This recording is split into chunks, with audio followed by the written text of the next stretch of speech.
a screaming baby, just know it's my child. Okay. Nothing to be scared about. So he's up. He didn't go back I've to been his up since nap. 5, yeah, with him and playing, and now Namita got up so she can take care of him while I'm on this. So Well, my kids are still sleeping in, so No, you still have ways to go. Another 10 years before that happens. what do you?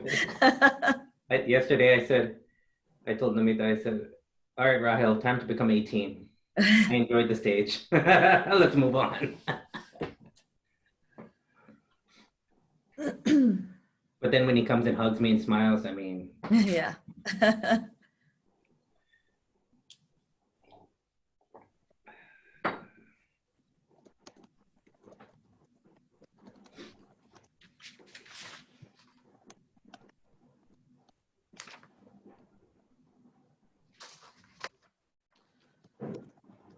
So, Somal, you're talking about the career center and student clubs and stuff, right?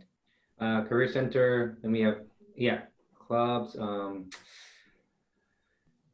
graduate studies office, which Yeah. doesn't, yeah. So, I mean, I just have the bullet points, but I'll say that you will talk about in more details about career center and clubs and Okay, yeah, organizations.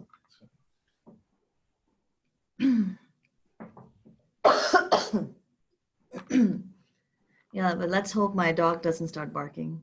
yeah. He's sleeping right now, so. Oh, is he? Wow, look at him, lazy for.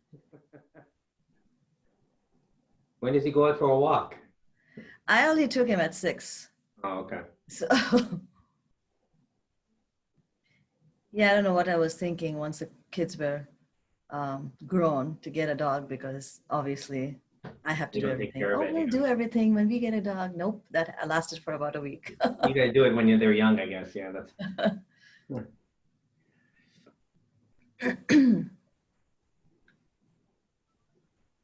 Your husband already went to work? Yep, he left. Oh. Leaves around 7:15. Mm. Then after the presentation, I'll go to work. So. Yeah, I told you we open up Monday. Oh, this Monday?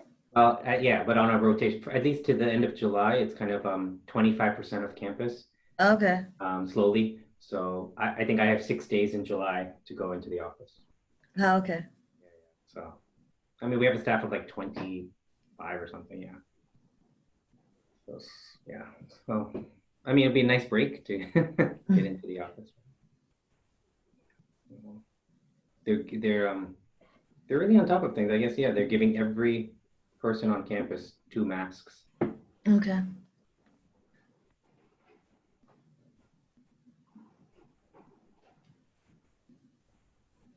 Is it pretty quiet on campus for you? Yeah, because we don't have the students. I mean, we actually yeah. have about 10 international students who are still on campus, and because either the borders had already closed down, they couldn't leave and stuff like that. So we have made arrangements, and actually we are letting them stay on the dorms for free for summer. Okay. Yeah, same. We have That's actually really nice. Yeah, because I know they had some issues. We have a couple of students who were living off campus and they needed some help. So we had our VP of finance agreed that, okay, we are going to let them stay on campus for free, which is really nice. Yeah, we had because we have several internationals also that couldn't get anywhere, freshmen, and I think we started a emergency COVID fund or something like that. Yep. Give them some money. Yeah, we had that, and we actually depleted that because there are a bunch of kids who needed help and stuff like that, and our IA have been working and asking donors for additional funding for the emergency fund and stuff. So, yeah. And then also, like when the student left Indiana Tech, prorated and refunded all the money for the dorms and food and all that stuff too, which is kind of nice also.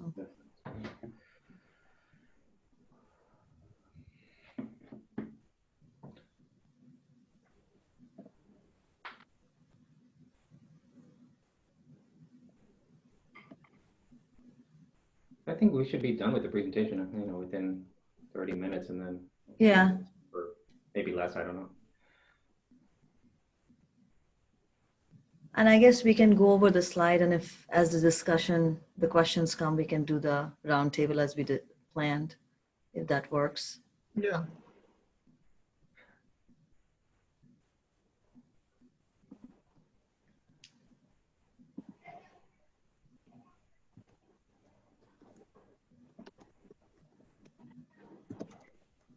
And Hassan, how do you, I mean, I'm from past experience, if students start asking questions that don't relate to this, are we okay to still answer them, or do you want to stop them, or how do you want to? Um, so I'll be controlling the Q&A section. So I'll be taking those questions out, and I'll be telling those people if anybody has any questions that are not relevant, they can, I'll give them a contact email address where they can forward those questions.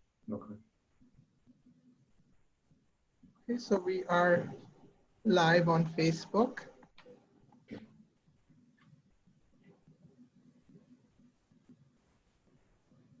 We'll just keep 2 more minutes for people to join in, and then we'll start the session. Okay.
I think this is a good time to start now. Hi, everybody. Hello, and welcome to one of our virtual sessions. My name is Hassan Nassar, and I'm an Education USA advisor based in the Lahore office at USCFP.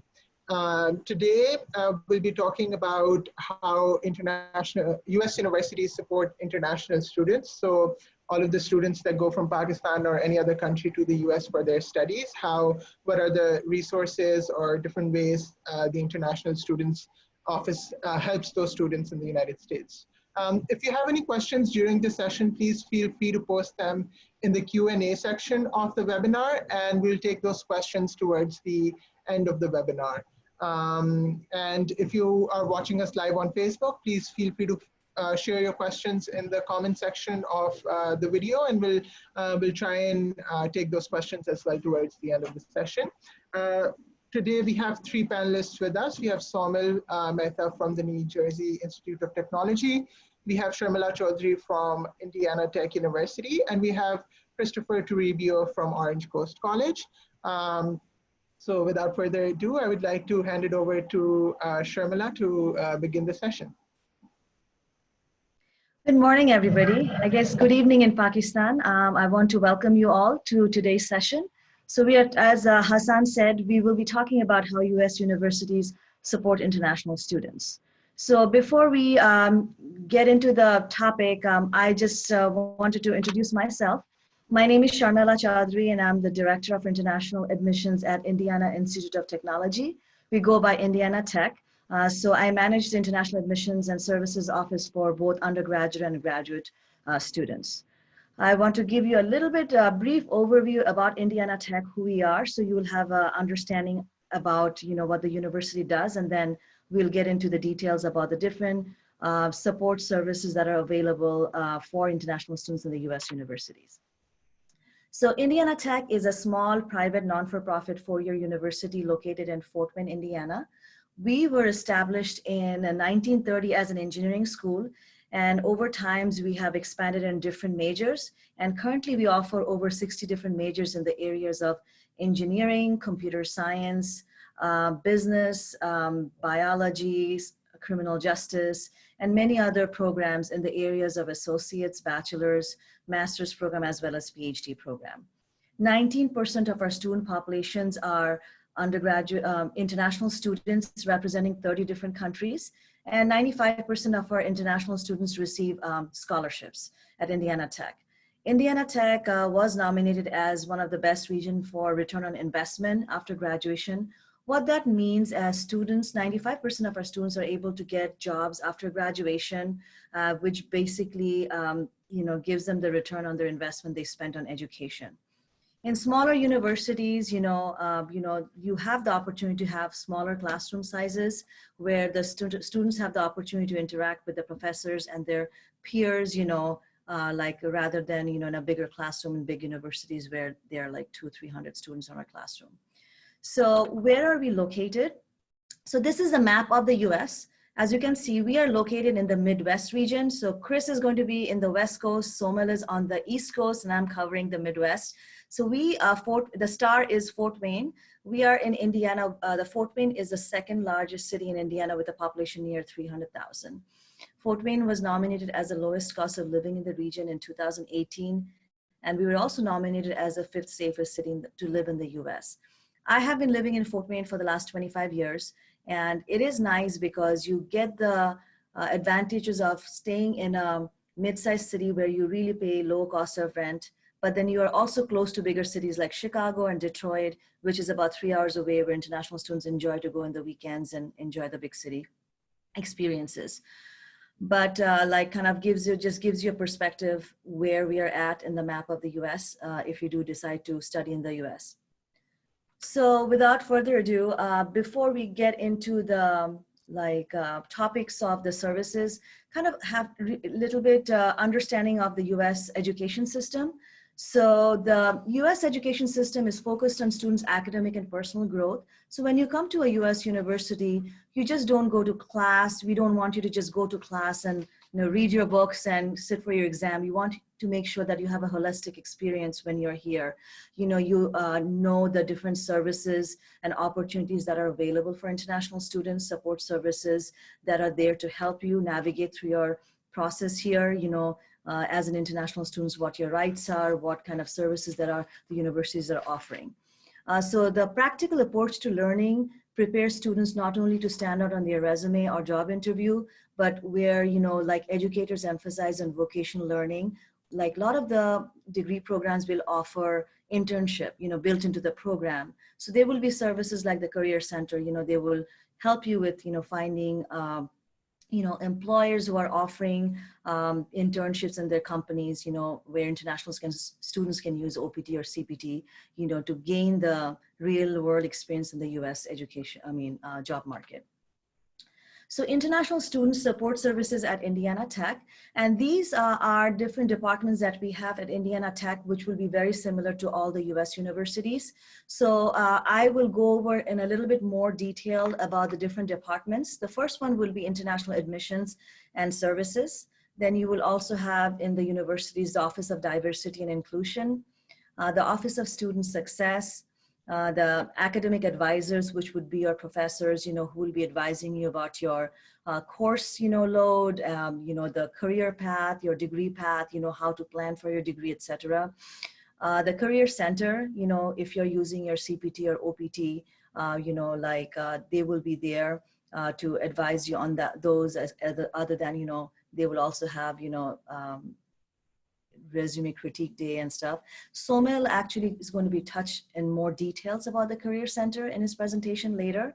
And then you have student and residence life, where, if you're living on campus, there are different departments that are here to assist you with all the different options you have, whether for dorms or cafeteria or, residence life activities, etc.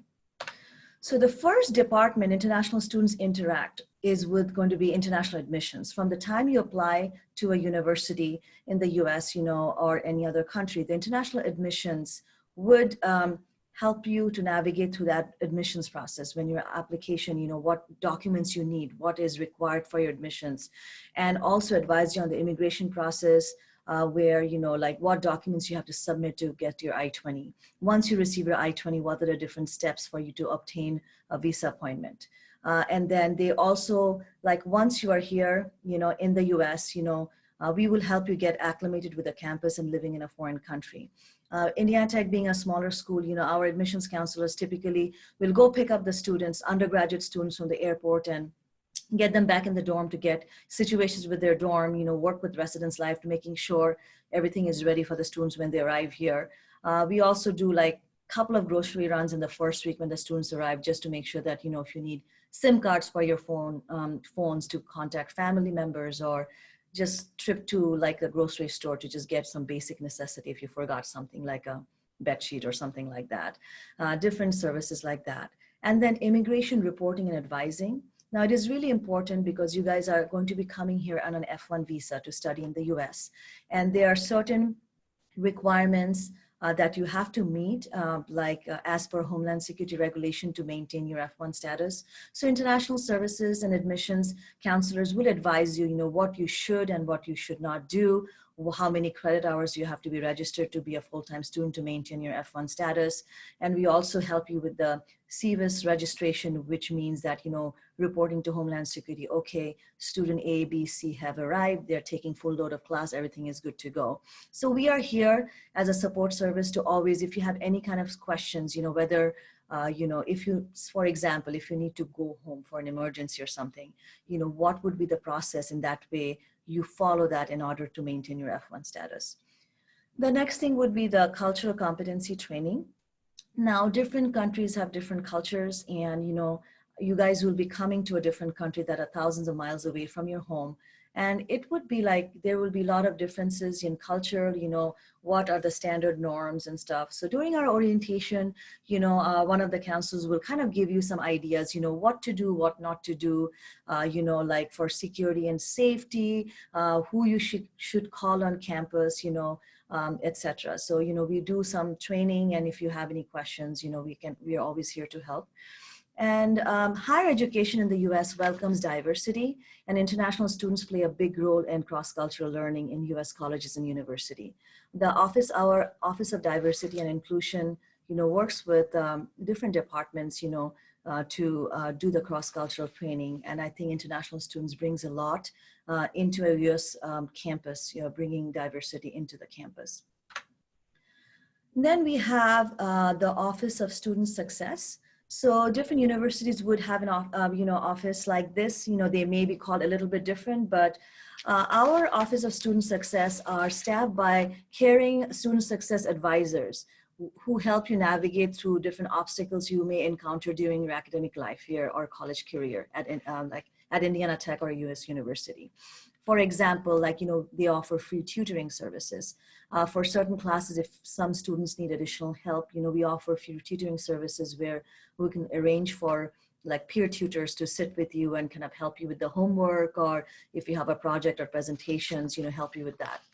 They also, they have the academic coaches. When new students come, the freshmen come into campus, they will actually sit down with an academic coach where they will kind of go over the curriculum with you, your first semester class schedule. They will help you schedule your classes, go through the placement exams, to make sure that you are, getting registered for the correct classes, and any questions they may have, you may have for them for future class scheduling. They usually, typically for international students, they usually help them schedule their classes to make sure not only they are registered as a full-time student to maintain their F1 status, but also making sure they're in the correct classes. So you're not taking any additional classes that you do not need.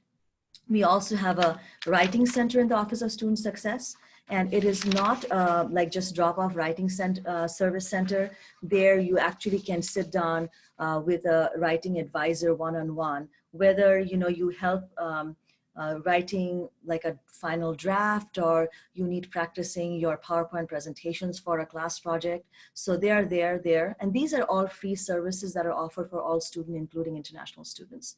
And the Office of Student Success also have facilities to help students with any kind of disabilities as well. As I have said before, cross-cultural learning is valued by professors, staff, and students. As globalization increases, so does the emphasis on intercultural communication.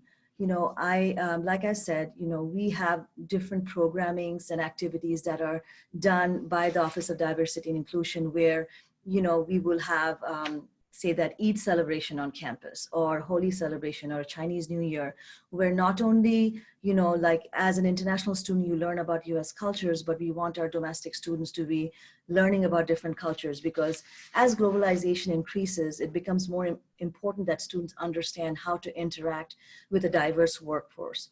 Because diversity is prioritized in US education, employers are looking for students that are not only practically qualified, but they are in a position who can also successfully interact with people who are different from them, from different cultures and background. If you're working for a multinational corporation, for example, so it is really important. We, like I said, we have students from all over the world here.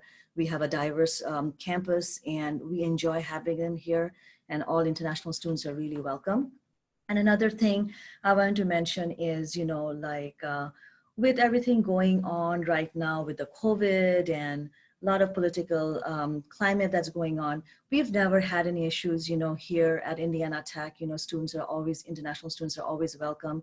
We've never had issues where students do not feel welcome here. Just want to make sure that, support services are here. We have campus security 24/7 on campus. And if there's any need, there are faculty and staff, they're always available to help. So what makes Indiana Tech great? This would just come some highlights. We have a recreation center and a movie theater on campus. So, if you're in the dorm, you have stuff to do all the time. We have a bowling alley. We have a movie theater that they play free movies for students. There are different dozens of multicultural, clubs, activities, student organization. And I think Somil is going to touch upon student clubs and organizations later. One really neat thing about Indiana Tech is we provide free textbook to students, all students, which saves you thousands of dollars. But how it's set up is, we provide the textbook to the students. They use the textbook and return the textbook at the end of the semester. The meal plans, you have meal plans whether you live on campus or not. We have meal plans with the cafeteria. We just opened a new bistro where they, really sell really great burgers and wraps and stuff like that. We just opened we are opening a new coffee house. It was supposed to be open a couple of months ago, but due to COVID-19, it got postponed till fall. And then we have free counseling and health and wellness services. Insurance, medical expenses are really expensive in the US. So we always advise students they should have health insurance. They have to actually have health insurance if you're an undergraduate student, but other than that, we do have free nurse that has office hours Monday through Friday on campus. So if you just have a sore throat or not feeling good, you can always go see the nurse free of charge, and they can actually do prescribe medication for you. We also have free counseling center on campus. So it is difficult when you are thousands of miles away from your home and you just are having a hard day or a hard semester. We do have a couple of specialized counselors who are there to, just talk to the students and help you through the stuff you're going through. And then the residence life, so we have staffing at the residence life. So students who are living in the dorm, we have RAs in each dorm and each floor. So off hours, if you need something, if you need help with something, you're in the dorm at night, the RA is always accessible for students. They have different activities in the dorms and everything that they arrange. So the students are busy. When you're not studying, you always have something to do. We have a beautiful campus in the middle of downtown. It is about 5 minutes drive from the downtown, but then, it's a smaller campus. You can, I guess, walk around the whole campus. It will take you about maybe 10 to 15 minutes. So you can just go around the campus. So it's not very far that you would need a bicycle or a car to go around campus. Indiana Tech offers free laundry services in each dorm floor. So, you don't have to worry about going to a different building for laundry and stuff. So those are the different, perks, like living in a US college campus, that universities will offer. And we want to make sure that when you are coming to the US to study in the university, you take advantage of all the different activities and opportunities they are there. And like I said, we are here. Our number one priority is our students. We are here to support our students. And currently with the pandemic, COVID-19 pandemic, we are we are here for students right now. Most of the international students, who were on campus, they went home. We did have a handful of students who were not able to go home due to the closure of the border and stuff. So we actually, usually the summer, the dorms are closed. We actually made arrangements for them to actually stay in the dorm, during summer. We are in the fall, we are planning to offer classes as planned, but we do have contingency plan that Indiana Tech is going to be offering classes online. If somebody wants to take classes online, obviously they have the option to do that but we know that consulates are closed in the different regions, and the visa appointments are going to get delayed. So what Indiana Tech is doing is we are offering all the classes starting in the regular time online, and we will have a deadline, like a late deadline for the students to check in on campus if they're planning to come on campus later, but they can actually start the classes online, and that way they're not behind, and we will give them the opportunity to come in late and then jump into the class. So we will have the classes on campus that will be recorded. We will make sure the instructors are available for the students who are starting online. We will have online orientation as well. In that way, we go over all the details with the students so they are able to start and join the campus later if that is possible. If not, there are going to be other options if you want to do like take a couple of classes as a part-time student online. In that way, you can start doing that. And then in spring, when you join us, you'll still have a couple of classes under your belt. So there are different alternative options we are offering to students. We, like I said, we want to make sure we make your experience here in the US the best to our abilities, and work through all these processes.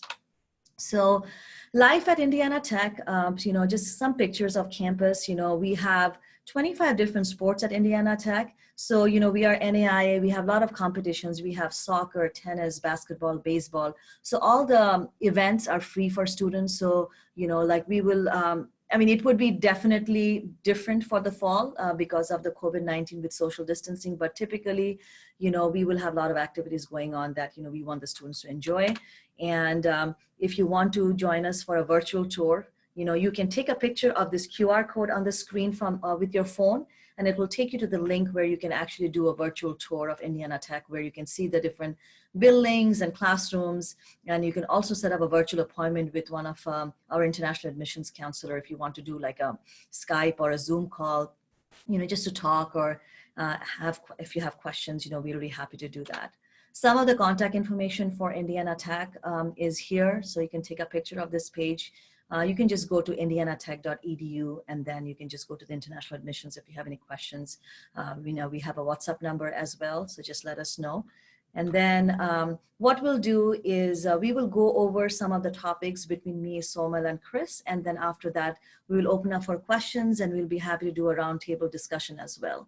So I will hand it over to Somal now. Thank you, Sharmila. Good evening, everyone. Thank you so much for joining again. My name is Somal Mehta. I'm the Assistant Director for International Recruitment here at NJIT, New Jersey Institute of Technology.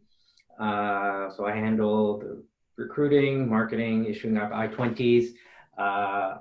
Luckily, I had the privilege of visiting Pakistan this February before all the COVID happened.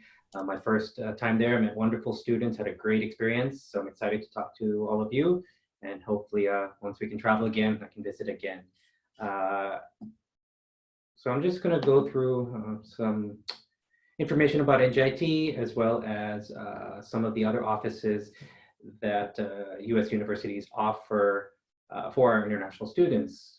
So NJIT, we were originally founded in 1881 as the Newark Technical School. We are a Polytechnic Public Research University. What that means in the US is public and private. Public, we do receive money from the state of New Jersey. We are located in Newark, New Jersey, New Jersey's largest city. We offer over 125 degree programs. Being a public research university, over 105 research centers and labs. We are a mid-sized university, about 11,500 students. So we do have a great student-to-faculty ratio, even for a mid-sized university at 17:1. Of the 11,500, over 2,000 international students. So we have a good size of international students from all over the world. We are Division I sports. So we have various sports, soccer, basketball are most high-profile sports, and clubs and organizations. We offer over 140 clubs and organizations. So NJIT, our location, as Shamila mentioned, we are located on the East Coast. So we are 20 minutes from New York City, 4.5 hours from Boston, 4.5 hours from Washington, D.C., and an hour and a half from Philadelphia. So you can get to all these major cities on the East Coast. Also, we're about 10 minutes from Newark International Airport, so the major airport, easy access to campus. You know, we are close to the big city, but you're not paying the sticker price of being the big city, and you get the college experience. So now I'm just going to, did I miss? Okay. I'm going to go through a couple of other offices. Sharmila already went through some, but I'll go into more detail. So career development services. And this applies to most US universities as far as the career office, maybe a couple things different. So we offer career fairs in the fall and spring. Over 550 employers come to campus during the year, recruiting our students. The career office is there to help our students with whether it be interviewing techniques, resume writing, cover letter writing. So you definitely, once you arrive to campus, want to utilize these services. You know, these are the services. Just back up for a minute. International students and domestic students, as far as the career, looking for a job here in the US, it's very different. You know, academics, yes, it's very important, but the employers that come to campus and they keep coming back to the campuses, they know our students are going to do well academically. So it's about networking. How do you interview? What can you give to the company? This is what employers want to see here in the US. So the career office is there to help you. You definitely want to use their help to help you with this, so you're better prepared for the job fairs with this information. Also offer company information sessions. So whether it be, let's say a big pharmaceutical company or a finance company coming in to talk to students about that industry, sort of a lunch and learn, bring your lunch, listen. So it is great and informative for our students because they get to learn about an industry, let's say they don't know about, but they're interested. So that's another activity that the Career Development Service Office does. Career counseling. There to help you, besides the faculty members, they're there to help you if you have a question about a different industry or career, not sure, they're there to help you and advise you better for that. On-campus interviews. So the career office posts several opportunities for, let's say employers are looking for students, but they come to campus to interview. These job postings will be there. So you can apply online and be ready for, if you're called for an interview, be ready on campus for that. And the same, you know, that goes with the job postings. So the career office is really important when you want to get to campus. So outside the classroom and your academics, you really want to utilize this so you're better prepared and not just going in blindly. Because it really is just not about the resume. It is really the cover letter and networking. Okay. The Office of Graduate Studies, so a little different. You know, there's undergraduate and graduate. So the university at NJIT, for example, the Office of Graduate Studies dealing with the graduate students, they provide assistance in various academic matters, such as, let's say, change of program of study approval while you're a student. So let's say you're in one program, you get there, maybe during the first semester, you decide, no, I want to do something else. You would visit the Graduate Studies Office, apply for a change of program. They'd have to review everything between the two departments, the one you're in and the one you're deciding to move to, and then approve it and see if the courses will count so you don't lose those courses. They also interpret policies and procedures. So let's say there's a graduate council, there's a change in program, maybe a new program is coming out. They're the office that would be advising on that. They're also the office that approves master's thesis and PhD dissertations. So let's say you're a master's student. So at NJIT, thesis is not a requirement. However, if you choose for some programs, you would talk to your faculty and see that if you're interested, but their approvals would come from the graduate studies. Also coordinate the organization of academic events with the Association of Graduate Students and the other academic clubs. They also handle the processing of financial supports so that are given to graduate students. So at NJIT, a lot of the graduate funding is more at the PhD level because it's based on research and research assistantships, things like that. All the final approval comes from the Office of Graduate Studies. Once it comes from the faculty, then it has to be approved by the graduate studies. So they're handling that. And they also organize orientation events for our graduate student on-campus employees as well. So as an international student, for example, you're allowed on your visa to work up to 20 hours on campus. So they would be advising you as far as that. Okay. As any U.S. university, we all have an International Student Service Office. Ours is called the Office of Global Initiatives. Sharmila already touched upon this, so I won't go too much into it, but they are the point of contact for immigration-related issues. Admitted students at NJIT would receive a pre-arrival guide prior to coming to the U.S. If you wanted to learn more about NJIT's global office, definitely want to visit, put their website there as well. So on-campus life, now outside the classroom, I know at the undergrad level, it's very, it's part of your life as a freshman, for example, or 3 or 4 years. But even at the graduate level, we want our graduate students to not to forget that you want to have a life outside of the academics. It's very important to get the full college experience. So there are various organizations and social clubs where there'd be academic. Let's see, we are big into promoting women in computing. So we have the Women in Computing Society, whether it be cultural. We have, as I mentioned, over 2,000 students. We have the Muslim Student Association. We also celebrate, Eid, Holi, Chinese New Year, for example. So our students, even the domestic students, feel that they get to cross-culture with our students. And also, if you're interested in starting your own club, you just have to start getting members. For example, I had a student join from Russia last year. He wanted to start the Russian Student Club. He got about 15 members, and slowly he initiated his own club. And that's great for the resume, especially if you don't have work experience, showing a leadership role. So that's getting out of the classroom. Also, community service clubs. We have, if you want to get into the sports, if you want to get into the social, fraternities and sororities. So this is a wide range. Also, community service, Amnesty International also has a club on campus. So as far as our orientation and arrivals, also we will be doing an online orientation this year due to the COVID-19 situation. The start of classes will be September 1st, so the latest possible day to arrive would be September 10th as of right now. So yes, we are, as NJIT, we are still planning on on-campus classes. However, we will have various options for our students. We're offering actually presentations this week, today and on Thursday, as far as various options for our admitted students, for example. We would have options such as you can completely do the program, you can defer your admission to the following term, or we would have our students start online for the first semester from their home and then join in the spring. Sort of flex path. And the other option would be, we would be having on-campus classes. So you could come to campus and do what we have is in practice converged learning, which we've been doing for years. But right now it's even more relevant.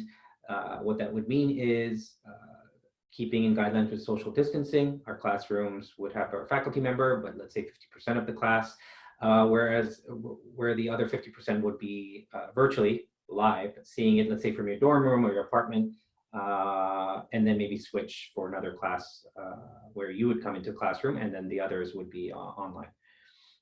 So there is that option as well. So also, we are, if there's anyone here still interested, we are still accepting applications for the fall and have flexibility as far as our guidelines, application procedures. So if anyone's interested as well, we are still reaching out to our students.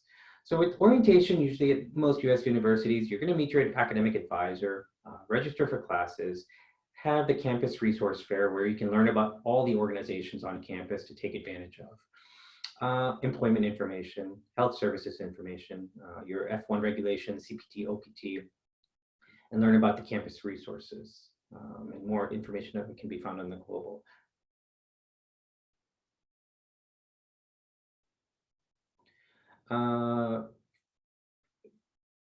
So I mentioned a few of these things, COVID-19 updates. We are still planning on in-campus classes. We've started processing, we've been processing our financial documents. I-20 shipping as of mid-May were being mailed out to all countries. There were some closures in some countries with lockdowns and courier services not being issued, but now I-20s are being sent out. We're hoping embassies will start opening up, US consulates. Currently, a lot of them closed. One thing we all, I think, want to point out is avoid gossip and misinformation. Really reach out to your universities. and get the information. There's a lot of social media going out there and people saying one or the other, and then spreading rumors. But to find out the most up-to-date information from each university, talk to them or visit your U.S. consulate embassy's website and things like that before you listen to someone else on social media. I mentioned about converged learning, the options, the unique thing that we'll be doing. And we will be updating our website as far as the COVID-19 updates. If you're an admitted student, you want to join our international student Facebook group. We are also available for our students. We did, once everything hit, we do have a lot of international students that did stay on campus in our dorms. So we've been helping them out through everything. I'm happy also that the students, they were a little worried about their internships not happening. And I've heard from some of our students that the companies are having their internships. I have one student from Nepal. He was going to move to North Carolina for a big tech company, but they're going to do it based in New Jersey, but he's still having his internship, which is great. So I'm happy about that. So our students are still, being offered opportunities. And even our students are coming together during this COVID-19 to help. NJIT engineers and scientists came together and invented certain PPE equipment, masks and shield guards, and offered them free to the hospitals and healthcare workers. So that was very nice that the community came together to help during this time. And other than that, I think if just if anyone's interested, I think I forgot to mention as far as, we are STEM focused institutions. So we offer the engineering, the computer sciences, data sciences, life sciences, as well as the management school. Most US universities are going to have a business school. The unique thing about NJIT's business school is they're STEM focused programs or analytics. You're going to mix what we say power of STEM. And our MS management is STEM eligible, which is rare in the US to have a business degree that's STEM. So with that, I'll pass it on to my colleague, Chris, and you can continue with the community college. All right, thank you, Sohail, and thank you, Sharmila, for your presentation. I'm really excited actually to be presenting this topic to you students. There hasn't been a lot of topics pertaining to student services and what it's like when you arrive in the US. So I know there's a lot of questions in regards to admissions and particular scholarships and particular programs. Fortunately, we're not going to be answering those kind of questions today. But go ahead and email us if you have any specific questions about admissions and scholarships for the programs that you're interested in. So moving on to another aspect of higher education in the US is to your community colleges and how we support our international students while they're enrolled at our school. So my name is Christopher Toribio. I am the Assistant Director of Global Engagement for Orange Coast College. We're located in Costa Mesa, California. We're actually technically one of the newer community colleges, about 70 years old, but we're actually one of the largest. So I'm going to give you a little bit of context to our school. We have 24,000 students, nearly 1,400 international students. We're the 8th overall for host community college in the US for international student enrollment. And we have roughly about 13 students from Pakistan. And what's interesting about a lot of our students from Pakistan is that they're young. Many of our students are 16, 17 years old coming from Pakistan. Many just complete O levels. So therefore, our student services for our very young students, especially if they're international students, is very, very important to us. In terms of our programs, we offer more than 130 different majors. And in terms of size, we're one of the largest with 80 buildings on campus.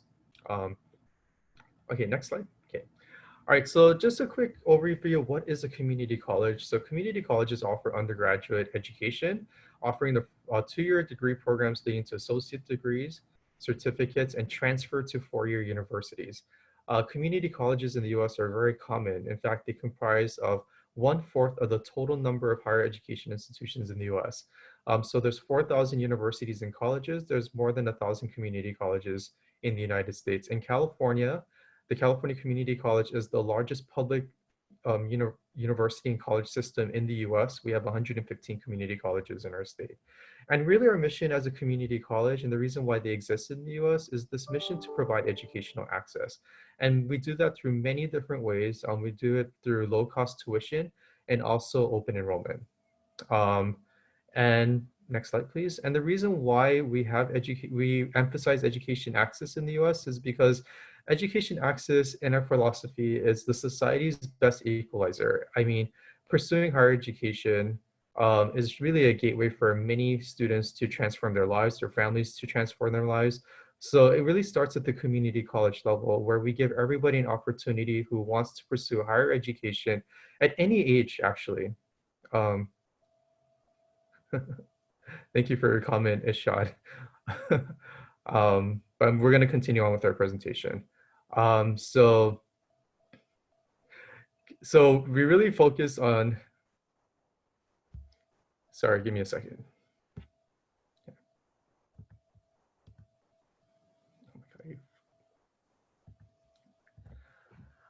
Okay, so a lot of our programs, so we just want to let you know that the California Community Colleges is the most funded public institutions in the state of California.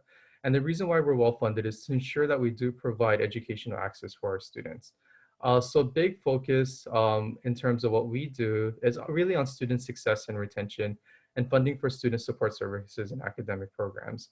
We really also place an emphasis on the holistic college experience to ensure that everybody again, we're a very diverse institution. We want to provide many different opportunities for our students. So the holistic college experience is really important for us at OCC and also the community colleges in California. And international students are a priority at Orange Coast College, and this is how we do it. So next slide, please. Okay. Um, like at NJIT and also Indiana Tech, we do provide comprehensive international student services at OCC through the Global Engagement Center. Sharmila did touch upon earlier the programs that we do offer through her center, which is very much similar to what we offer as well. We offer F1 student advising to ensure that you're compliant with your F1 student visa, which is really important. International admissions. We also advocate for international students. We are typically the first point of contact for a lot of international students, and we're typically a referral service for students looking for different services on campus. We offer academic career and transfer counseling, study abroad. We also have our intensive English language program, and we're also part of the Multicultural Center, where we provide lectures, organization, and event assembly and events, culture, gender, and religious expression. We're really a safe zone for a lot of our students, and we promote and celebrate diversity. So we celebrate all different types of cultural events that are really important on campus and are important to our students. It's a really great way for you to be involved on campus in terms of advocating for certain causes that you're interested in promoting and things of that nature. Okay, next question.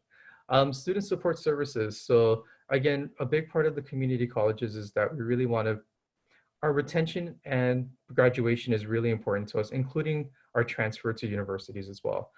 So just to kind of break down the types of student services that we do offer, we offer student services. So academic counseling, transfer center, health and mental health, which is really important. In fact, OCC was the first community college in the US to offer comprehensive mental health services to students. Disability services, our enrollment center where you register for classes, housing and residence life, student leadership and involvement. And we also have what's called a Title V and Title IX office. These are basically just protections in the US as a student. Um, Another new student service that we actually do provide is we do provide free meals for our students through our food pantry. So food insecurity is a big issue for a lot of our students. And it's a growing trend in the US that students actually don't have the money to afford food. So one of the initiatives that we do on campus is that we have a food pantry where students are able to get free meals, at least one a day. Academic instruction through our Student Success Center, so free tutoring for our students. We have our honors program, peer advising, where you get to interact with other students, and also internship and research opportunities on our campus. And the most important thing too is campus safety. So that's through our administrative services that our number one priority is to ensure that we provide a safe learning environment for our students. And that's big in part to the campus safety operations that we have. Okay, next question. Okay, and also in response to COVID-19. So I know it's a very confusing time right now. OCC has taken a little bit more of a conservative approach on how we're going to handle the fall 2020. In fact, we have already announced that all of our classes are going to be done remote. So we are moving on to virtual instruction for the fall 2020. It's a state mandate. California is recommending that we're doing that. So we're making a lot of accommodations to our students. And this is actually a really great time for students, undergraduate students who are looking to save money on their undergraduate education by starting their classes online for the fall semester. So we are creating a program called the Orange Coast College World Class, which is basically class cohorts to accommodate your time zone. So you don't have to take classes in a time that is an off hour. So we'll have classes specifically for your time zone in Pakistan and also throughout Asia. We are recommending that students do arrive, defer their arrival for the spring 2021. And different ways that we are trying to engage our students through virtual platforms. So we have a lot of virtual events, workshops, town halls, and social media lives. And here's an example of a picture of a class that's going on right now online, and that's our English language program. Okay, now we're going to open up our questions to the audience. Again, try to stick to the topic. We would love to share with you our individual programs and scholarship opportunities offline. So please just reach out to us if you have any specific questions on that. A lot of our programs, questions about those programs can be found on our website too. But let's try to stick with the topic. Does anybody have any specific questions? There are some questions here, so I'll just read them out, and anyone who can, feel free to respond to any of them. Okay. So I just had this question in mind for all international students who are applying right now or who have already applied and gotten their admissions. Are your institutes currently issuing I-20s, and are you guys mailing those I-20s out, or are you providing digital I-20s? Good question. Okay, I'll go first. So we are issuing I-20s and we are processing acceptances. We were not shipping the I-20s due to a lot of the border closures and stuff like that, but we have started shipping I-20s since last week. But what we have done is because the consulates are closed, students are not able to set up the appointments right now, but when we are issuing the I-20s, we are emailing the CVIS number to the students. At least they can pay the I-901 fees, and then and giving them instructions. So as soon as the consulates open, once they receive their I-20, they can set up their then go for their appointments. So we have been processing the admissions decision and I-20s like during this whole time, but we were just not shipping due to the border closures. But right now we just started shipping based on the country, as long as the courier service is open for that country. Great. Right. Yeah, same at NJP. We've been processing financial documents, issuing I-20s for a few months now, but same thing, we were not able to ship due to closures, border closures. We did start shipping I-20s out mid-May, and then as other countries opened up, we started shipping there as well. We are making the CVIS ID available to students on their online portal before it's being shipped, and they also get the tracking number for the shipment once it goes out. Great, thank you. Okay, so I have some questions here. Somebody's asking that one of the speakers mentioned about an emergency return to home. So in a situation like that, could you just speak on to how would the International Student Office help an international student, for example, in this, like a situation like the COVID-19 where people have to travel back to their home countries. If you could just speak a little bit about how universities help students in those situations. Yeah, so really good question. For Orange Coast College, we do try to facilitate as much as we can. In an instance where students are unable to go home because of border closures, and they're also having financial difficulties, we are providing funding for our students. So we are issuing checks to ensure that they at least get by. Again, we try to keep our food services free. So that's another way that we do support our students as well. But yes, we try to facilitate if they're unable to go and they're having financial difficulties, we have some funding that we can provide to students. Same here. We had a majority of the students, like the COVID-19 lockdown here at Indiana happened actually right during spring break. So we actually had a bunch of students already out of town, but then we had a handful of students who were not able to go back home due to the border closures. And Indiana Tech actually provided the dorms open for them to stay on campus. We do have a food pantry as well as set up where they are open, they do once a week. And then we had emergency funds set up for students who were needing some help with the emergency funding as well. Great, that's great, thank you. I guess this is a kind of a strange question, but somebody's asking if universities help students start up a business. But I guess if you could speak about, if there are any like incubation centers or entrepreneur resources for if anybody wants to be an entrepreneur or start a startup, what kind of resources do the universities have to help students?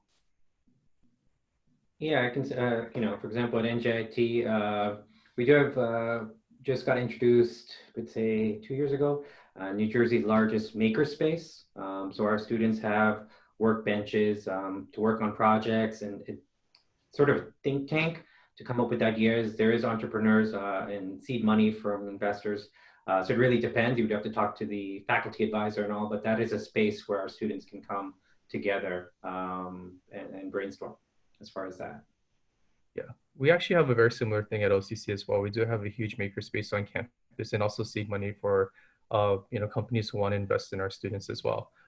Actually, a lot of students don't know that by attaining a 2-year associate's degree, you can also do OPT. We do actually have a lot of programs where students are able to make their own money. So technically, if you do a business OPT, you could technically start your own business.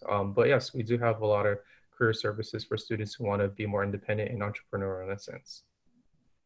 Yeah, we also have something very similar called our C3, where they help students who wants to be entrepreneur to do the startups, and we actually also offer a business degree in entrepreneurship as well.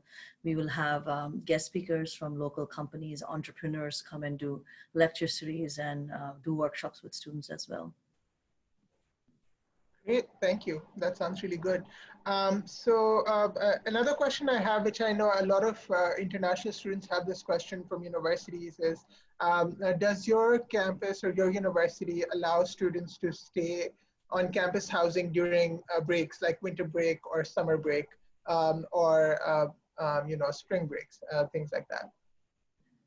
Typically, the domestic students are not there during break, but we understand international students, it's not possible for them to go back home. So we do have exceptions for international students where the dorms will be open and they're more than welcome to stay there. They just have to let us know, the housing know ahead of time. Typically the cafeteria and the food services are closed during the breaks, but then we always have the options of Uber Eats or ordering pizza or something like that. But the campus dorms are open for international students to stay during the break. Great. Okay, great. And so there's a lot of questions here about admissions. There's a question here about from Bilal, who's asking about the visa as well. But I thought if we could just, have a discussion about if you could just refresh what your campus intends to do for fall teaching. I think that would be a great refresher for everybody towards the end. If you could just say what the university's plans are for teaching in the fall semester. So at NJIT, we are, as I mentioned, we are still planning on fall on-campus classes. However, there will be various options if you can't do that. So if you're on campus in the fall, we will be using converged learning, where a faculty member will be teaching class in the classroom, but following social distancing, maybe at 50% capacity of the class, and the other half would be virtually live, watching the session from their dorm room or apartment on campus. And then maybe they would switch at another class time. So that's converged learning. Another option for our students would be deferring to the next term.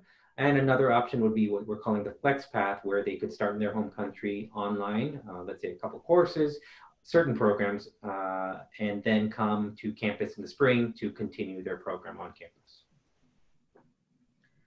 For Indiana Tech, we are also planning to go ahead and have classes on campus. Like I mentioned earlier, we are giving the option, understanding the consulates are going to be taking longer time to process visa, where the students can start for the fall online, and we understand with the time differences, you are not able to attend the classes when the classes are happening. So it will be all taped.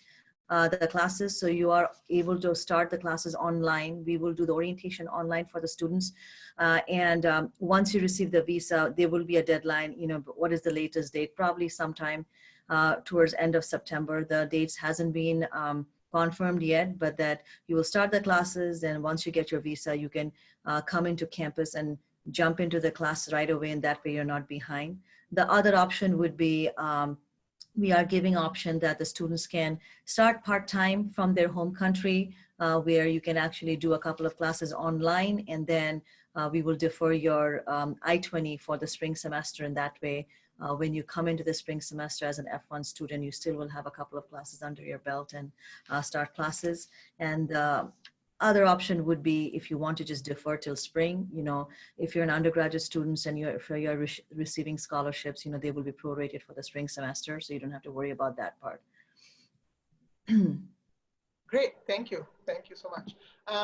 Another question I had from an international student point of view was, does your university allow international students to take part in CPT, which is a circular practical training, in addition to the OPT? Because I know there are some universities that don't have the resources to sort of allow international students to process that. So is that something possible at your university? Go ahead, Soman.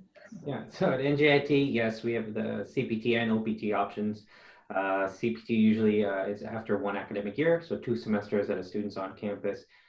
Then in the summer, usually they would pursue the CPT after approval from the international office as well as the career office. So they would be there to help assist with that. So a lot of students, yes, pursue the CPT, and then OPT after. Of course, with both our schools, actually, STEM-focused programs are going to have the extension as well. Same here with Indiana Tech. We offer CPT and OPT options as well. As Somil said, students are eligible for CPT after 1 year of academic studies at Indiana Tech. Great. I guess before we sign off, if there's anything that you would like the students to know about the university, or any update regarding COVID-19, anything you would like to say to end? I mean, just, as we're representing 3 different schools, however, throughout the US, all 3,000 plus universities and colleges, we're all going through this, and the world together. We're all there supporting our international students in various ways, but in similar fashions. And we are still open to our students arriving and coming and getting through this together. So, we definitely wish you well and staying safe, and hope to see you. Hope you decide to come to the US. Yes, as Somil said, we are all going through this together, and Indiana Tech has implemented some measures, to be making sure that we have a safer and healthier campus. So when we do have classes, right now we have procedures for staff members, when we are working from the office, but, we are doing virtual meetings, we are disinfecting everything. But once the students are in class, in class, the students are going to be required to wear masks. Indiana Tech will be providing 3 masks to the student, 1 for washing, 1 for using, 1 for backup. In classrooms, they are doing smaller classrooms, so we can kind of structure the classes so they're 6 feet apart, and then some of the classes will be offered, like converged learning, where they can do like the virtual learning as well. We have additional implementations of disinfecting all the touch surface areas. They will be disinfected each day, and so we are taking a lot of extra precautionary measures to make sure that everybody is healthy and safe. It's different times for all of us, and we are here together, and we are trying our best to support all our international students as well as domestic students on campus, making sure they're safe. Great, thank you so much. Actually, there is one more question. I think if you could just answer it before we sign off, and it's about student employment on campus. So if you could speak a little bit about, employment for international students on campus, because a lot of times we get questions, and I think it'd be great if they can hear directly from you, if it's realistic for them to expect to make a lot of money on on-campus jobs, or or how is it going to change with the COVID-19 situation, if there is indeed going to be on-campus employment for international students in the upcoming semester. Yes, so international students, you guys all will be in a F1 status, and as per Homeland Security regulations, you are allowed to work a maximum of 20 hours per week on campus. That yes, there are employment opportunities on campus. We do have a lot of our international students work on campus, whether it's in the cafeteria or maintenance office or different departments or lab. So there are opportunities. Usually students, once they're on campus, campus positions for students are posted on our website, and our career center usually helps the students kind of go through the process, what they need to do. You have to register with the career service account and then go and apply, go through the interview process and obtain the job. But yes, opportunities are available, but then, of course, we cannot guarantee a job for every single international students. It's basically first come, first serve basis, and also the availability. Like I said, we are planning to go back on campus in the fall, and the opportunities will be there. But 20 hours a week maximum is you're allowed to work on campus. Yeah, exactly the same at NJIT. The same thing. I will note, based on what has the question as far as will it be a lot of money? I mean, it's going to be enough. Our students find comfortable for some living expenses. It's not going to pay your tuition, no, but it's going to help with outside living expenses, certain things, meals, maybe if you live off campus, things like that, spending money, so to speak. Great, thank you. Well, thank you so much, Somil and Sharmila and Christopher, for joining us today. I think it was a great session, and I believe our students got to learn a lot about not just your universities, but just in general about how international students can sort of navigate higher education in the United States. So thank you so much for your participation. I believe Christopher might have signed off towards the end, maybe due to some issues, but I would like to thank him for his participation too. If you guys, anybody who's watching, if you still have any questions that didn't get answered today, please feel free to write to us. You can write to us at advising@uscfpakistan.org, or you can also write to the 3 cities, Lahore, Karachi, or Islamabad, at educationusa.org. So thank you so much for attending today. We do have Christopher now. Christopher, if you'd like to say anything, to end the session. Yeah, I apologize for that. Actually, our power just went out just now. That's all right. Now the light's back on. No, thank you so much for joining us on the session today. We're really excited to talk to all of you. Again, if you have any individual questions about our programs, please let us know.